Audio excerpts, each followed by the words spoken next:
Leia Healthcare. It's good to live.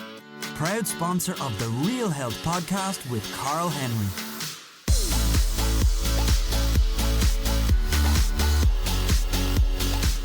Hello and welcome to the Real Health podcast in association with Leia Healthcare with me, Carl Henry. Folks, I hope you're having a wonderful week so far and applying all the tips and tricks and tools from our last episode of the podcast.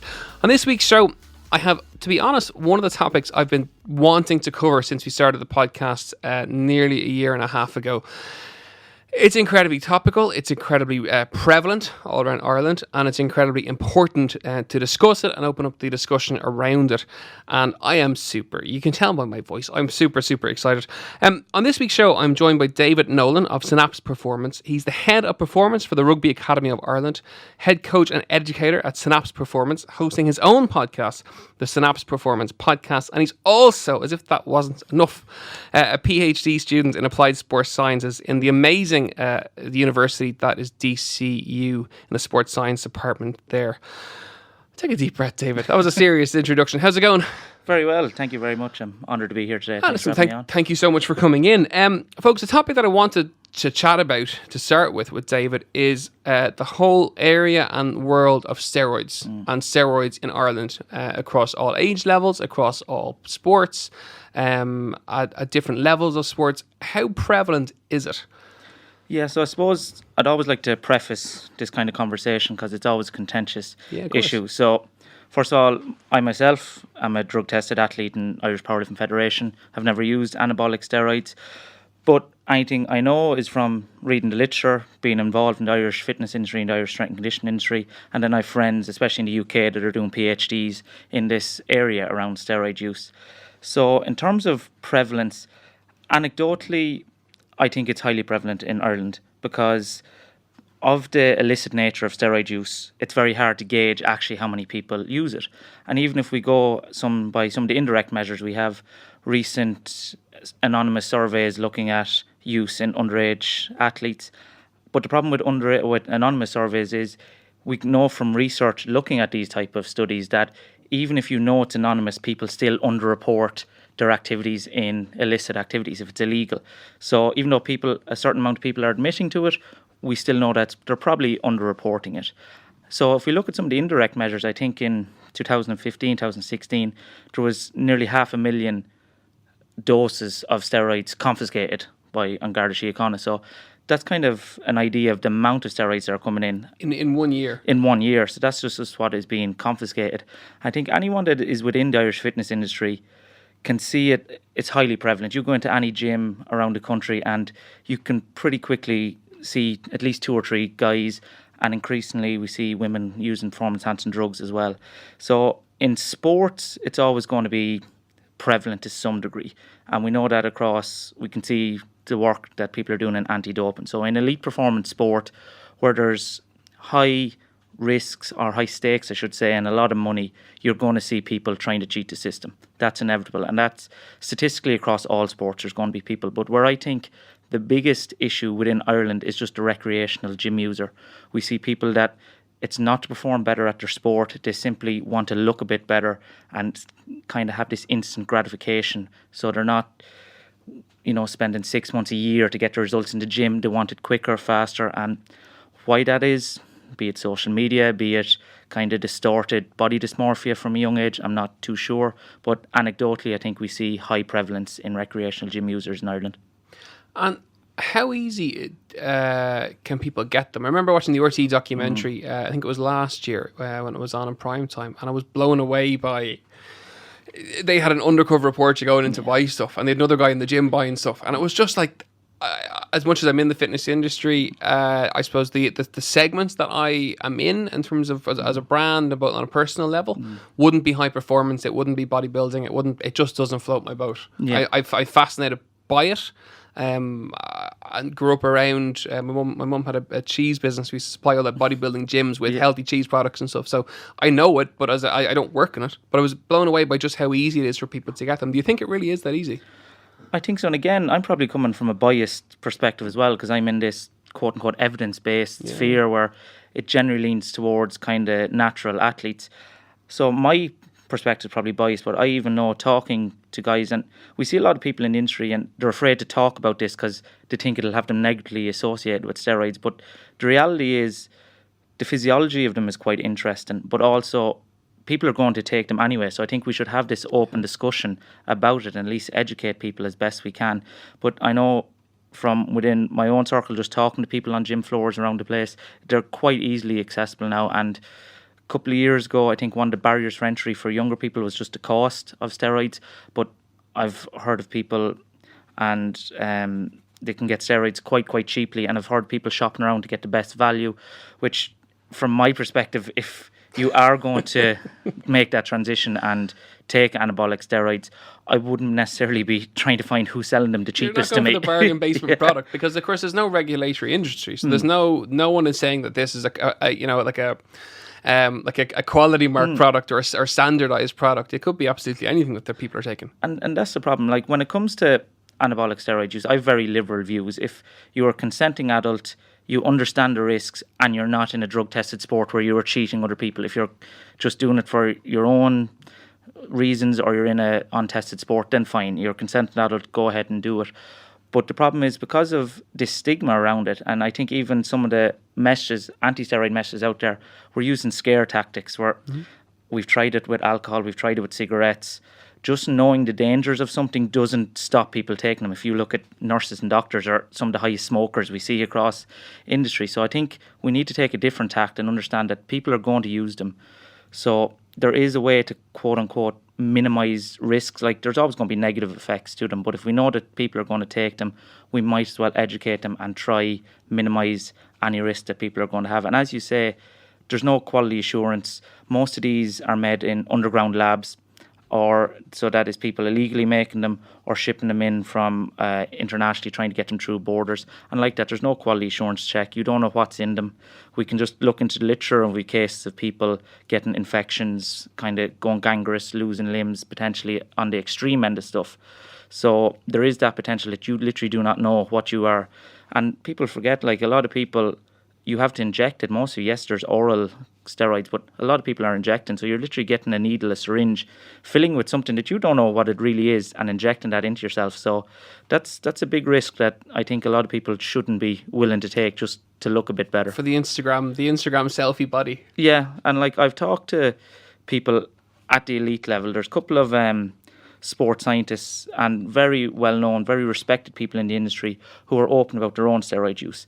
But even talking to some of these guys who have PhDs in this area, understand the pharmacology, they themselves have made the argument. And I remember talking to one and I was like, if a young guy comes to me and says, look, I want to go on steroids, what do I say to him? What do I talk about? And he's like, first of all, he's like, tell him to go away for 6 months, think about it. And if he still wants to do it, at the end of it, have this conversation.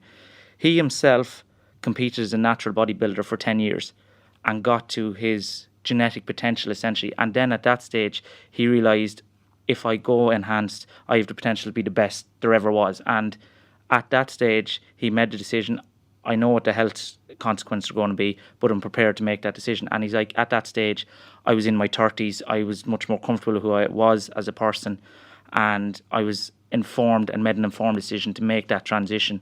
Because I have a good friend in the UK, Alex Clary-Turner, his name. He's doing a PhD out of the University of Brighton in steroid use and its effect on muscle memory. That's funded by WADA. So we were chatting one day and he made a very prevalent point that a lot of guys just psychologically aren't prepared to go on steroids, because the simple thing is, steroids do what they're supposed to do extremely well. Like we have research that shows you can take steroids and increase your strength and muscle mass without training. We have shown that, and the problem is there's very little research on the effect of anabolic steroids, because you won't get an ethics committee. If I say I want to take this group of people and put them on steroids, ethics committee's like, no. So a lot of the research is done back in the 70s and 80s when ethics were a bit kind of easier to get around, and any of the research nowadays, it has to be current steroid users come forward and volunteer, say their muscle samples or whatever it may be. But we have research on that even small conservative doses are very effective, that they, over I think 6 or 7 weeks, led to similar increases in strength and muscle mass than the group who trained naturally for that 6 or 7 weeks. So the fact is, they do what they're supposed to. If you have good quality anabolic steroids, which should be pharmaceutically not produced, not in an underground lab, they work extremely effectively. So the problem is, if you talk to any of these pharmacologists who understand steroids, if you are to minimize the risk of any negative health effects, you'll never negate them, but if you were to minimize any risks, you have to use small, appropriate, conservative doses of the proper steroid and then use them in cycles where you use them for a period, you come off. But the problem is, since they are so effective, if you are not psychologically prepared, what can happen is you go on a course of steroids, you literally for 3 or 4 months, whatever it may be, 12, 16 weeks, you have the best training you've ever had. You see rapid increases in strength, muscle mass, recovery. You literally turn into Superman for a couple of months. Now it comes to time that you have to cycle off for the same period. So if you're not psychologically ready that, okay, I've been superhuman essentially for a couple of months, now I have to go back off and go back to be quote unquote a normal human being where I won't be as strong, I'll get a bit smaller, I won't recover, I just can't do what I was doing.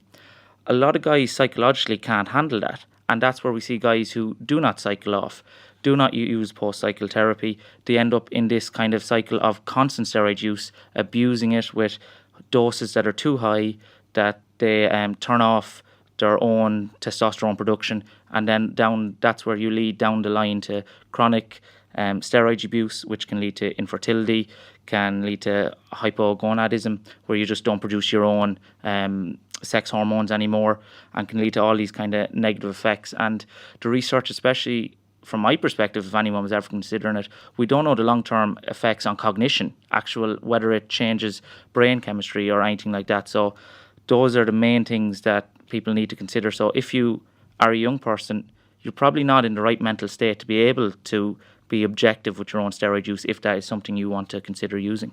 So the reason people take them predominantly is vanity a lot of the time.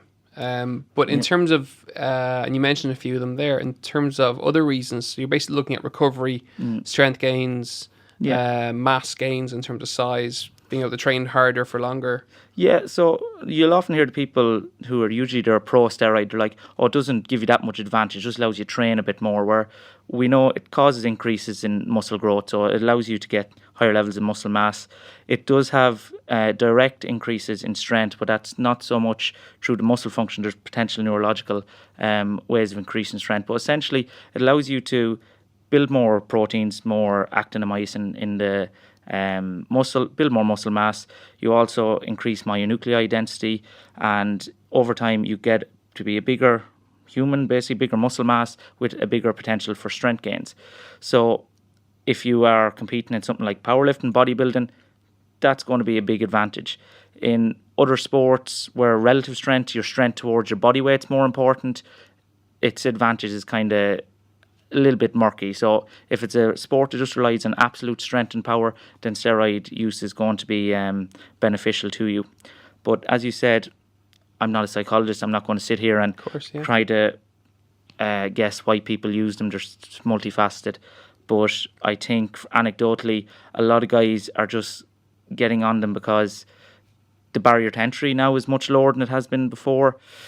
We have this social media aspect where people's perception of what aesthetically is pleasing and is realistic is very distorted, and people just want this instant gratification now. Because I've talked to several young guys who are on steroids, and I asked them why they went on. They're like, just wasn't getting the results, I wasn't whatever. And then I look at their training, nutrition, and it's crap. I was like, you don't understand the basic principles of training. I was like, if you actually just trained properly, it's like the problem isn't that you're genetically not gifted, it's the fact your training is not set up properly. You don't know how to train to increase muscle mass or whatever your goal may be. So why people take them? Several different reasons, but yes, one subsection is to increase their chances in sport, but I think a lot of people just to look a bit better and aesthetics. So they're the benefits of it, but the risks and the results of taking them far outweigh the benefits in terms of the negative aspects of steroids. Yeah, I think so. I think like if you're someone that's just literally taking it just to look a bit better, I think then the negatives do, because we don't know the long-term consequences. Like that, if you're in that kind of bodybuilding sphere where you've trained for a decade, now you're informed and you want to go on to that pro level where steroid use is pretty much mandatory, well then that's fine. You're an adult, you're making your own decisions. But if you're a young guy, I think it's a dark avenue to go down, because, and even if you're someone, like, chances are as a 19, 20, 21-year-old, you haven't maxed out your genetic potential anyway. So if you're thinking long term, well, I'm going to go on them in a decade anyway, I may as well go now. When that decade is up, you've no smoking gun, if that is something you want to transition. And most guys, when you get into your late 20s and 30s, your priorities in life are very different than when you're 19, 20. At that stage, you're probably like, yeah, I that was a kind of, I was young and rash. I don't want to do it now. So I think just thinking in the long term, and even, again, my friend Alex, he had a very good point that a lot of guys go on them, but they've no exit plan. It's, if you start steroids in your early 20s, what's your exit plan? Do you intend to take them until the day you die, or no one ever thinks about getting out of the game? Whether when they retire as an athlete, what do they do? If they've abused steroids for 10, 20 years, now all of a sudden they're infertile, can't produce their own testosterone. Many people end up on TRT for the rest of their life because they just can't produce their own sex hormones anymore. So it's those type of things that come with long-term chronic abuse that I think, and for me, the potential effects on cognition are the big things. You don't know what effect it'll have on your brain down the line. Folks, you are listening into the Real Health Podcast in association with Leia Healthcare with me, Carl Henry. This is a fascinating episode and insight. I'm sitting here, it's a bit like the Donald O'Shea episode, just listening. And I love it when we bring experts in who are really qualified in certain areas to talk about this kind of stuff, because I can just sit back and always be a listener and just let you chat away, which is great. David Nolan is joining us in the studio today to chat all things steroids. I was chatting to a few people over the weekend, parents, neighbours that I have, and one of the things they asked me to discuss with you was what they can look out for in terms of, they have children who are, well, teenagers who are really going big, like the gym has never been more popular as a culture. It's I've never seen anything like it. It's incredible. And their concerns are around that. What can they look out for? Their changes in mood or changes in growth, or what are the I suppose the symptoms a friend or parent or partner even can look out for in someone who's just begun taking steroids, and what's just the signs, I suppose. Yeah, so again, you hear the kind of stereotypical look out for acne, look out for mood swings, all these things. Again, because of the lack of long-term research, we don't know if these things actually occur and at what stage, how long into use they do occur. Like, we know that if someone is hereditary predisposed to going bald, steroid use will rapidly increase that. It'll happen at a younger age if it was going to happen anyway. So I suppose in terms of, if I was to advise someone, a parent, I wouldn't be looking for direct signs that, they have acne or they're moody, because you're dealing with teenagers and adolescents. Those things could crop up either way. I suppose I would be looking for warning signs of behaviour in terms of attitudes towards body image, attitudes towards food. Like when someone makes that decision to jump onto steroids, they're more than likely coming from a place where they're already very preoccupied with their body image, preoccupied with their health, and maybe obsessively slow. So body dysmorphia is starting to come in. So if you have a son or daughter who all of a sudden they're getting very obsessed with the way they look, they are withdrawing from social situations that involve food, this kind of thing, seem to be developing an unhealthy relationship with food. They're opting out of family meals and kind of cooking their own, eating very regimental, plain kind of diets, and just developing an unhealthy relationship with food. They may be, like, there's nothing wrong with a young athlete who wants to train a lot, but it's when kind of they start transitioning from a healthy sport and participation in physical activity to that unhealthy relationship. So that's kind of, they're starting to develop traits that down the line, if they go too far along the spectrum, they may start to transition and experiment with steroid use. Because don't forget, a lot of steroid users will perceive themselves as extremely healthy. They're like, well, I train, I eat well, I don't drink, I don't smoke, I don't do recreational drugs like, say, my friends are doing. So the steroids then, it's actually enhancing my health overall. It's allowing me to look good, build muscle mass, and they're not thinking of long-term potential consequences. So again, I'm probably not the best to sit here and advise parents what signs to look out for, but if I was to kind of, I suppose, if I was to conjecture what I think you should look out for, they would be the kind of warning signs I'd be looking for. Okay, great. In terms of the future testing, are the testers up to speed with what's out there? Are people finding a way around the testing procedures in terms of either cycling or masking and stuff like that? I suppose this is an elite performance in many respects. Are the users far ahead of it? Because that was always the story, that they're way ahead as a user over the testers. Is that true? And that's, I think, still where we are. And again, this is what my friend Alex in the UK, his research is looking at, these kind of things about how to test. And the testing has got much more advanced in recent years. And as you said before, the athletes were ahead of the testers. And we can see that we have instances from the 2008 and 2012 Olympics where athletes passed tests that time round, because I think we could only retrospectively detect the metabolites 3 months. So if they had cycled off 3 months before the games and weren't tested, then yes, they'd pass the test. But now the tests are a bit more advanced. We can track those metabolites 6 months after cycling off. So now when we've gone back and retested some of those samples, athletes who had previously passed have now failed, and we see some of those stories coming through. And again, they're looking at all different ways of testing, and what is coming more popular in sport and more common is the building the athlete passport. So kind of building up from when they begin in the sport, taking biological samples and building up what that athlete's physiology looks like. And instead of trying to find just one isolated instant or track a metabolite, looking at biomarkers over time and seeing, okay, all of a sudden they trend differently than what we would expect from normal training adaptations. So again, it's an interesting area. A lot of research being pumped in by WADA and the likes, but it's an area where, again, when you've big money, big stakes, and you just go to the likes of Icarus, is a great documentary. Oh yeah, I saw that recently. Where you're looking at some of the advanced systems people are using. When there are rules, there'll always be people trying their best to get around those rules. I'm going to put steroids to one side for a minute, because we've chatted for a good 20 minutes about it. How did you get? Is your own interest always been in sport, in powerlifting, and how did you get into that? Yeah, so I suppose my own background coming up, I was stereotypical, played football, involved a bit in martial arts, then pursued undergraduate in sport and exercise sciences from the University of Limerick. During that time, I was always kind of the guy that I was into sports, but I enjoyed the S&C side a bit more than maybe the sport itself.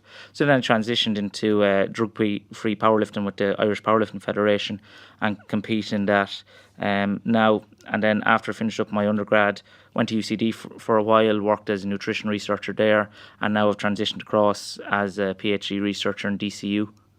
You love it? Yeah. Yeah, it's kind of, as you probably can tell, I'm passionate about anything got to do with sports science and human performance. Well, you came highly recommended from Dominic Manelli, so anyone who comes recommended from Dom is very passionate about what they do, that's for sure. And in terms of powerlifting, chat us through how those events work and in terms of the kind of weights that have been lifted. Yeah, like powerlifting, it's quite a growing sport in Ireland. Raw powerlifting, drug-free powerlifting, especially what's great to see, it's great rise in both male and female participation. So I compete in the Irish Powerlifting Federation. It's the drug-tested federation. In terms of how it works, powerlifting is a sport where you have the squat, the bench press, and the deadlift. You get 3 attempts at each. You start off 3 attempts at your squat, 3 attempts at your bench press, and then 3 attempts at the deadlift. Your best attempt from each of those lifts is combined into what we call a total, and then that total score, it's a weight category sport. The person with the highest total load lifted in each weight class wins, essentially.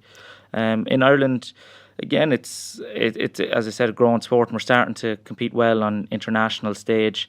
And some of the, in terms of what's interesting is people, when we pit ourselves, when we compare ourselves to others, that's done in a very context-specific thing. Like if I go into a certain gym, as a powerlifter now, compared to the average person or the average gym goer, I'm quite a good bit stronger than them. So Slightly. So say, for example, currently my best competition lifts are 222.5 kilogram squat, 132.5 kilogram bench press, and a 245 kilogram deadlift. Now, if I go into any commercial gym around the country and I load up and start squatting anywhere close to 200 kilos in any gym, you get people stop and looking and very impressed, and usually I get accused of being on steroids when I'm in those types of places. But in terms of the Irish powerlifting context, that's middle of the road at best. Really? Yeah, middle of the road at best in terms of the overall. Like, some of the loads being lifted are phenomenal. I remember one time we have a lifter from Cork, Barry Piggott, holds the world record in the bench press now in the 105 kilo class.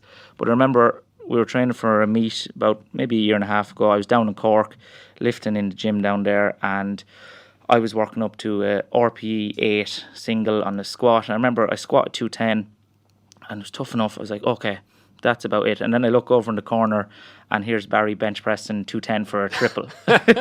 So he's doing it for 3 on bench, and I'd say that's the kind of strength that some of these guys... 210 kilos? Yeah. What's the record? I think at the moment, I'm up for correction, I think he's about 235 is his bench press at the moment. Again, it's in around there. I'm up for correction.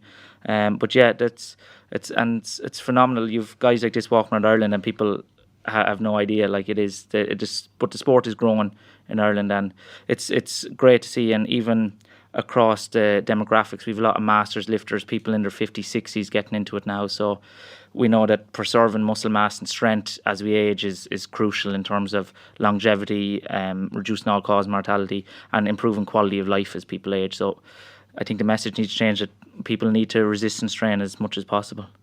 And how did you get into putting your own podcast together?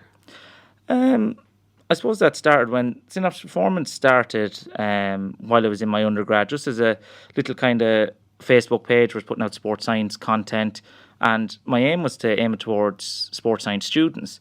But the problem was I started interpreting research papers, putting them summaries and infographics up, and all of a sudden people who were liking the page were researchers themselves, lecturers in college. None of the students came in and liked it. So all of a sudden I was at kind of that's who they're recruiting in, and like that, eventually was asked to do a bit of public speaking, a bit of consulting, and built a business then from that. In terms of the podcast, I was always a fan of podcasts.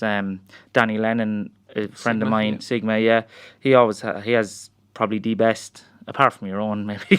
My ego's not that big. His podcast is absolutely fabulous, and we're going to have him on at some stage. In the podcast world, Danny's pretty much the OG. He's one of the best there is.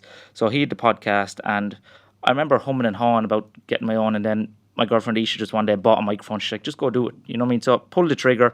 Again, probably a bit insecure at that stage. And if I go back and listen to my first few episodes, I sound like an absolute robot in terms of, obviously I have a nice rural accent, so I'm trying to enunciate every word, and it just doesn't sound natural. But like that, I was lucky enough to get a few high-profile guests on at the start, were kind enough to give up their time. And once you have a few kind of high-profile guys, that builds credibility, and from there it's just grown since then. And around the podcast became the brand Synapse then Performance. Yeah, so people want to find out more about you, about the brand. Where can they find out? Where can they follow you? So in terms of the website, if you're looking for me, it's synapseperformance.ie. On social medias, at Synapse Performance. On Instagram, you'll find that on Facebook, or my personal page, David Nolan, on Facebook, and at David_Synapse on Twitter. And message me through any of my socials, or david@synapseperformance.ie as an email.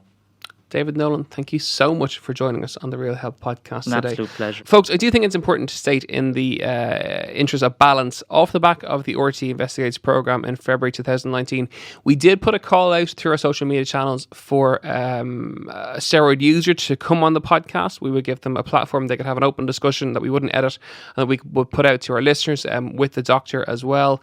We did have someone who had agreed to do it, and then at the very last minute, over the course of weeks, pulled out and refused to respond to our queries.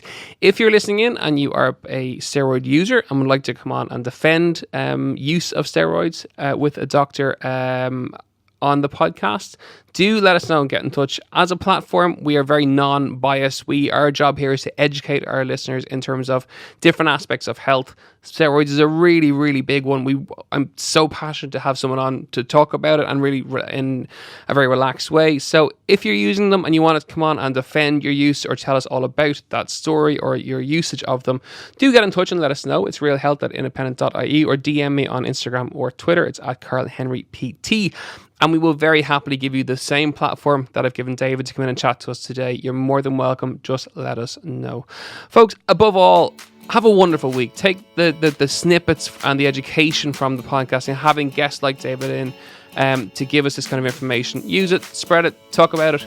That's what health is all about. The more we can talk about it, the more we'll improve the health of ourselves, of our friends, of our families, and of the nation as a whole. As ever, we will be back next week. Have a wonderful week, and we'll see you again soon. Slán go fóill.